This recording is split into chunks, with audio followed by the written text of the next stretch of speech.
Okay, everybody, let's go ahead and pick up and we'll talk about chapter 13 out of the Irony book, Diversifying the Elites. So when we talk about how elites get involved within protest groups, sometimes they'll do it to, you know, pacify active protesters and bring those people into the system, and we'll talk about that in a little bit.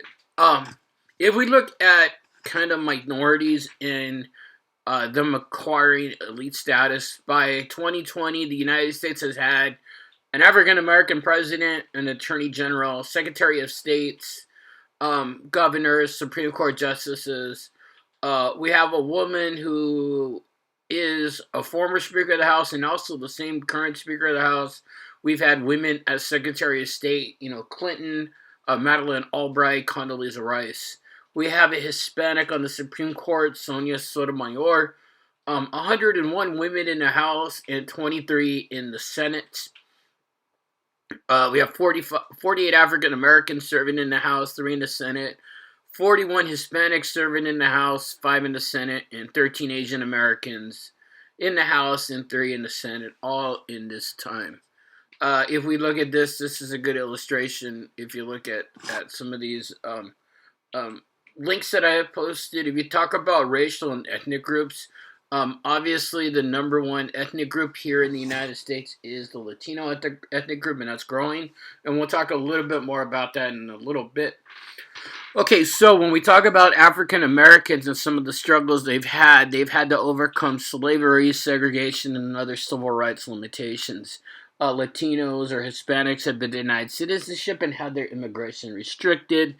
And also, Asian Americans have survived exclusionary laws, legal discrimination, and basic human rights.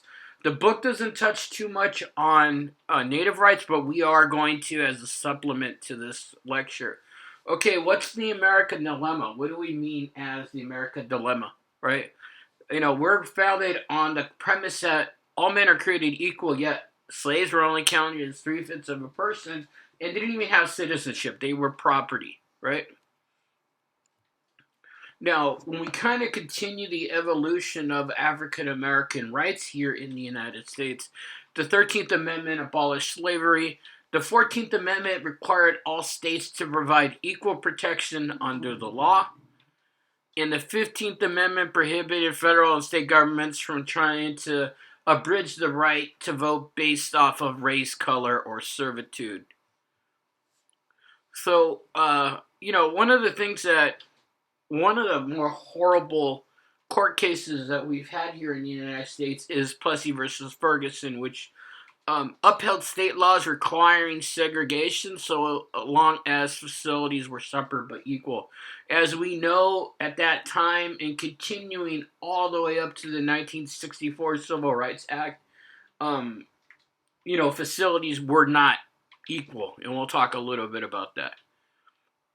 So a couple of groups that has come out of African American struggles and kind of practice ways to, in a sense, enfranchise the African American demographic were the National Association for the Advancement of Colored People and also the Urban League. These groups are still very prevalent now, especially the NAACP, who have worked to enfranchise and to help African Americans be respected in our community. You also have Brown versus Board of Education, which is a very key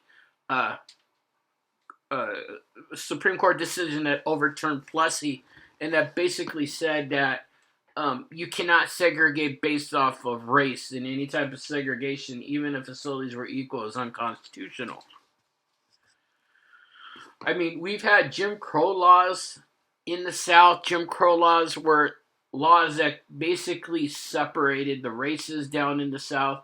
And the reason that Jim Crow laws still existed after 55, when the Brown versus Board of Education decision was put into place, was there were no elected officials, whether or not governors, sheriffs, mayors down in the South, that enacted those policies to prevent the segregation. And we'll talk how segregation or desegregation was accomplished during the South, in the South, right? So we saw segregation in schools, cemeteries, parks, theaters, and restaurants.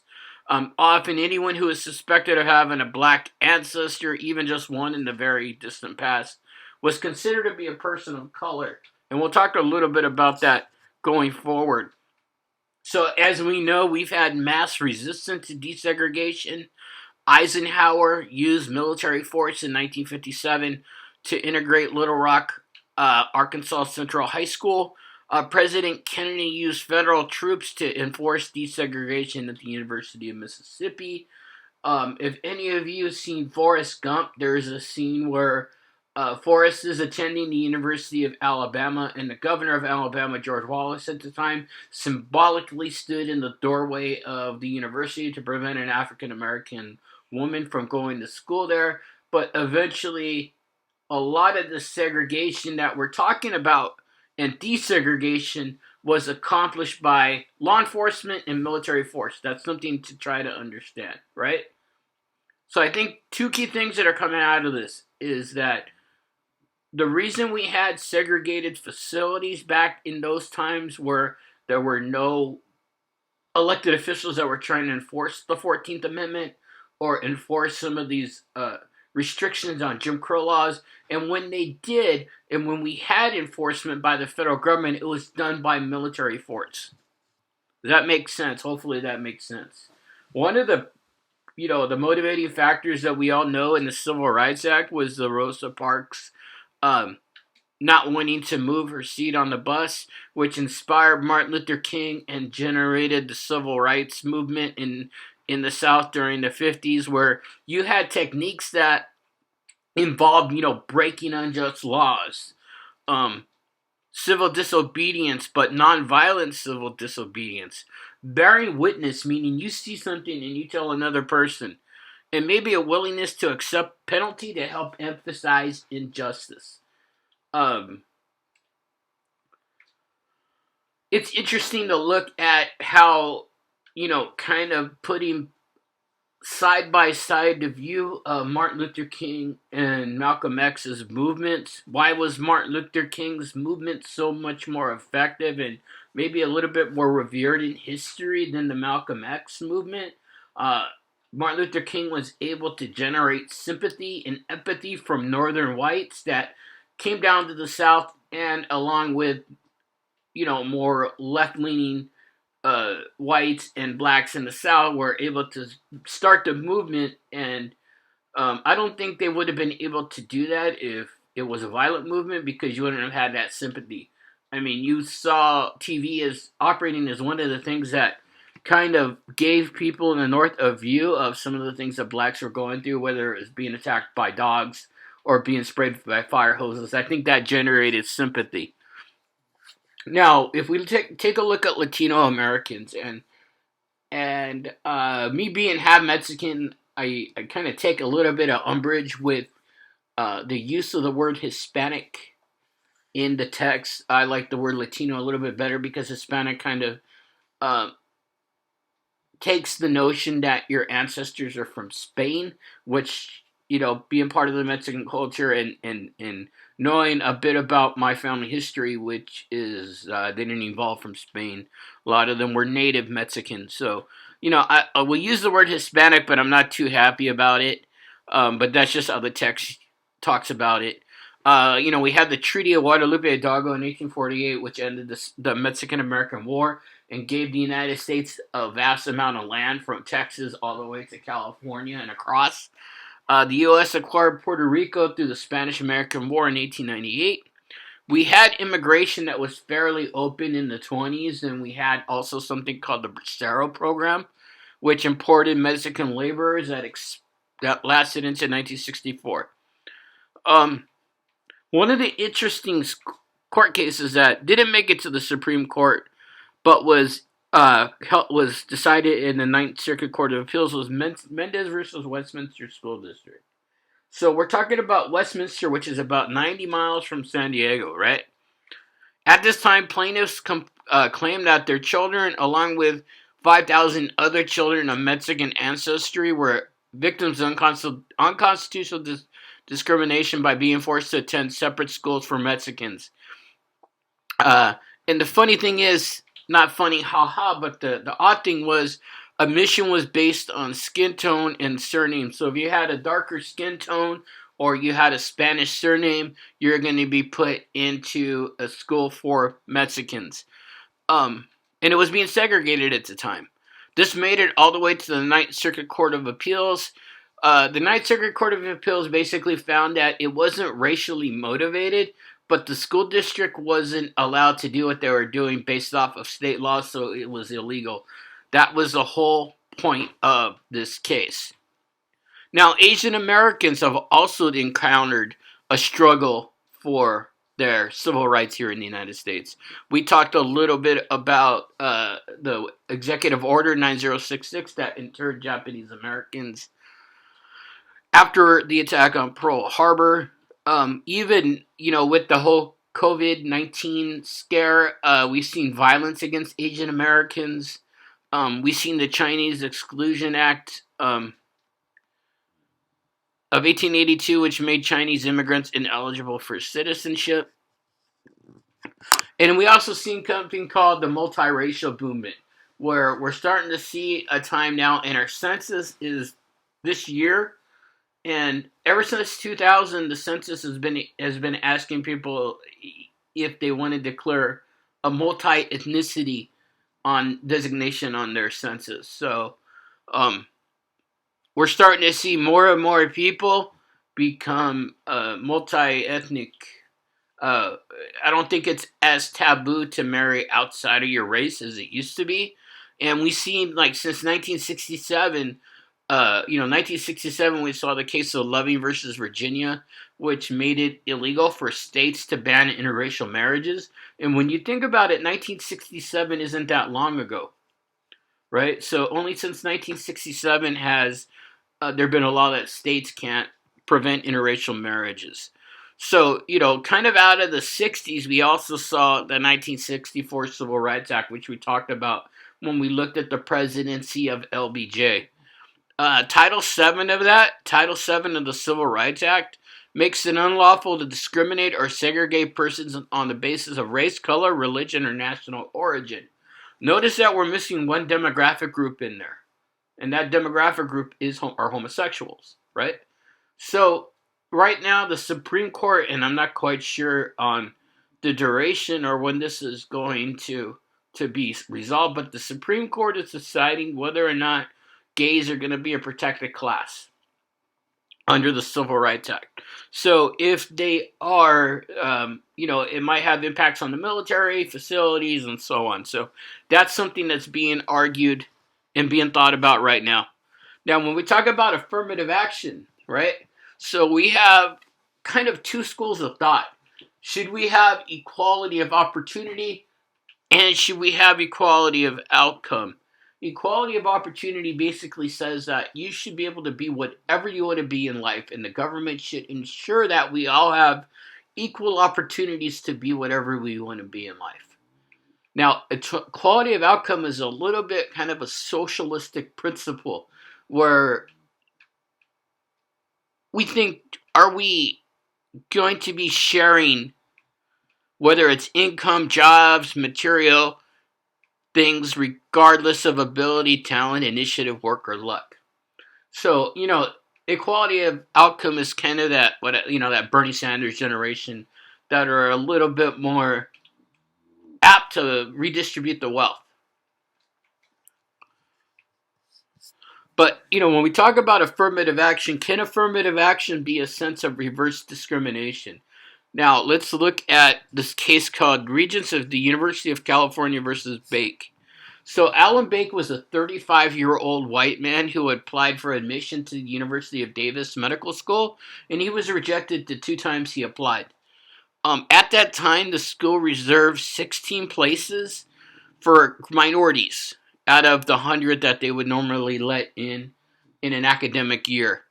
Bakke's qualifications, his GPA, and test scores exceeded those of any of the minority students.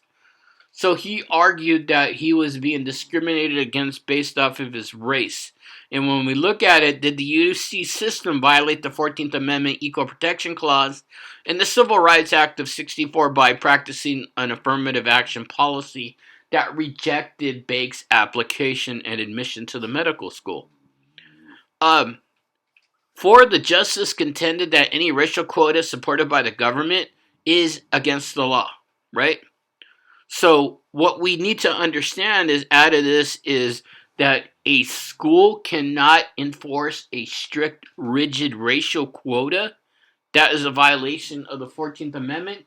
But as we know, schools can have diversity goals. As long as you don't have a rigid quota, you're not violating the 14th Amendment. Now, if you have goals maybe to omit certain people from a certain demographic group,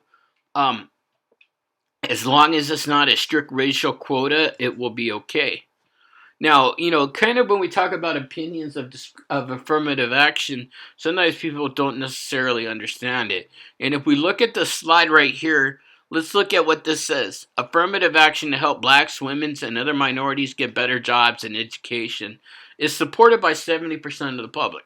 Okay, now let's look at the next statement. 62% disagree with the statement that we should make every effort to improve the position of blacks and minorities, even if it means giving them preferential treatment.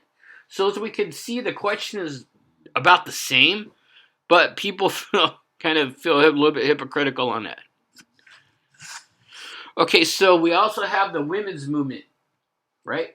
The women's movement has some different varieties of it. It came out of the anti-slavery movement after the Civil War. Women were fed up with getting, hit by their spouse, domestic violence, gambling by the men, visiting prostitutes, getting drunk. So women started to kind of get inspired and kind of fight for their rights. One of the things that led to that the women's movement was effective in getting was the concept of prohibition, and we know, the banning of alcohol with the 18th Amendment, which kind of came out of what we just talked about, and also women's suffrage. The 19th Amendment, which was passed in 1920, finally gave women the right to vote, and it's only been 100 years. So let's talk a little bit about the concepts of feminism. We have equity feminism, which looks at treating individuals equally under the law.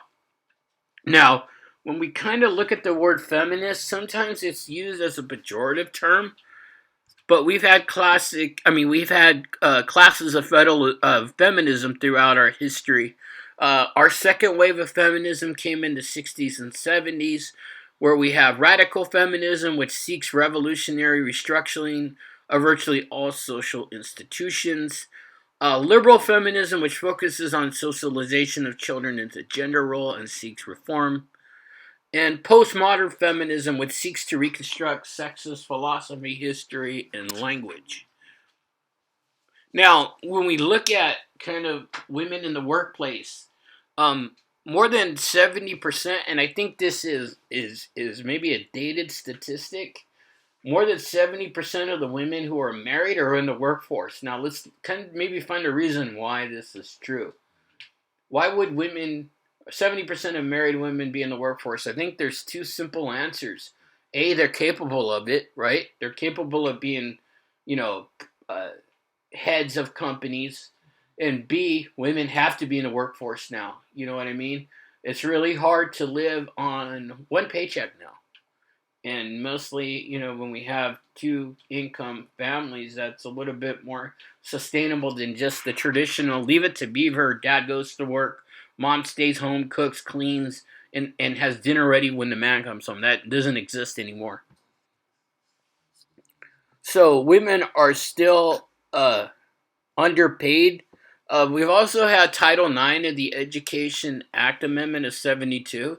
And what Title IX does is it bans discrimination in universities on the basis of admissions, housing, roles, financial aid, faculty, staff recruitment, pay, and athletics.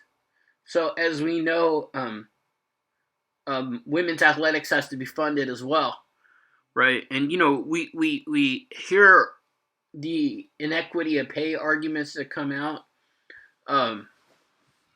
The women's U.S. soccer team was at one time going to boycott playing because they weren't paid up and comparable to what the men were being paid, even though they generated more revenue.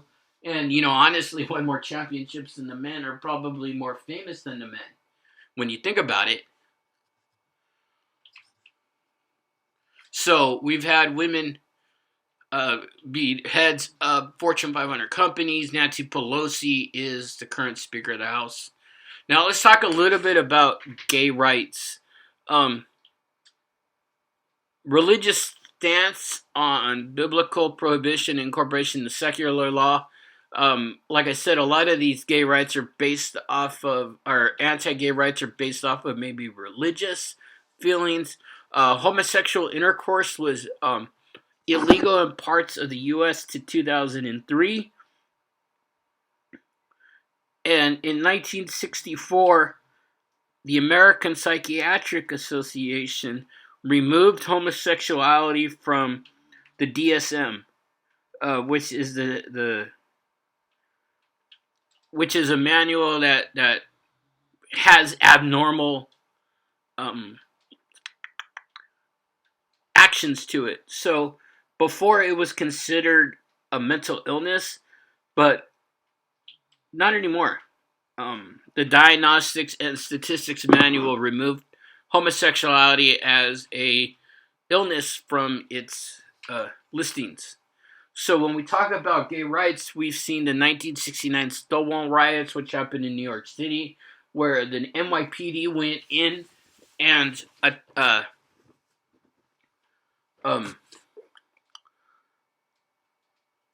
it went in and started some violence in a gay club in New York City. 1977, we saw the election of openly gay Harvey Milk to the San Francisco Board of Supervisors, which there's a movie with Sean Penn about his life called Milk. Matthew Shepard Act of 2009 made violence against the LGBT community a hate crime federally. Matthew Shepard was a young man that met two guys and a girl in a bar, and I think they were going to have some type of sexual rendezvous, but they were actually there to the three people actually attacked Matthew Shepard and impaled him on a wooden fence in Wyoming, which generated a lot of sympathy, and they made violence against the LGBT community a hate crime. We've seen the Defense of Marriage Act, which we talked about in the civil liberties part, where the Defense of Marriage Act sought to define marriage as a union between a man and woman. That was eventually repealed. And now same-sex marriage is legal in all 50 states.